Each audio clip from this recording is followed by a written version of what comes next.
The True Story of the Three Little Pigs, as told by John Sheska, illustrated by Lane Smith. Everybody knows the story of the three little pigs, or at least they think they do. But I'll let you in on a little secret. Nobody knows the real story because nobody has ever heard my side of the story. I'm the wolf, Alexander T. Wolf. You can call me Al. I don't know how this whole big bad wolf thing got started, but it's all wrong. Maybe it's because of our diet. Hey, it's not my fault wolves eat cute little animals like bunnies and sheep and pigs. That's just the way we are. If cheeseburgers were cute, folks would probably think you were big and bad too. But like I was saying, the whole big bad wolf thing is all wrong. The real story is about a sneeze and a cup of sugar. This is the real story. Way back in Once Upon a Time, I was making a birthday cake for my dear old granny. I had a terrible sneezing cold. I ran out of sugar. So I walked down the street to ask my neighbor for a cup of sugar. Now this neighbor was a pig, and he wasn't too bright either. He had built his whole house out of straw. Can you believe it? I mean, who in his right mind would build a house of straw? So of course, the minute I knocked on the door, it fell right in. I didn't want to just walk into someone else's house, so I called, "Little pig, are you in?" No answer. I was just about to go home without the cup of sugar for my dear old granny's birthday cake. That's when my nose started to itch. I felt a sneeze coming on. Well, I huffed and I snuffed and I sneezed a great sneeze.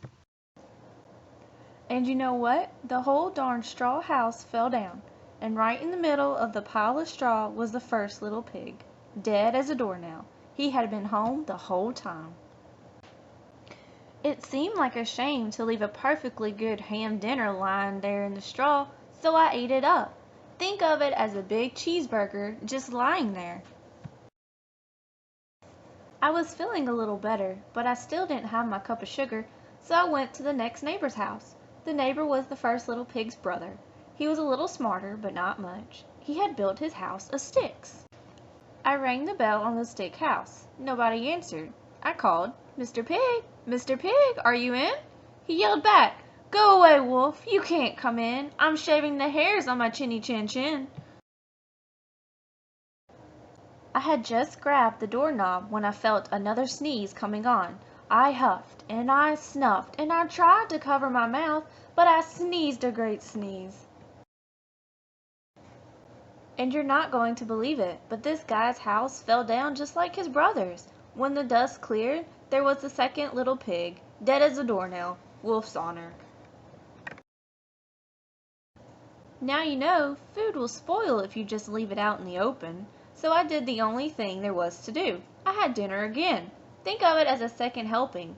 I was getting awfully full, but my cold was feeling a little better, and I still didn't have that cup of sugar for my dear old granny's birthday cake, so I went to the next house. This guy was the first and second little pig's brother.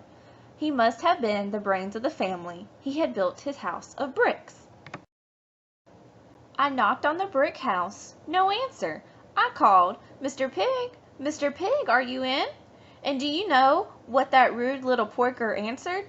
"Get out of here, wolf. Don't bother me again."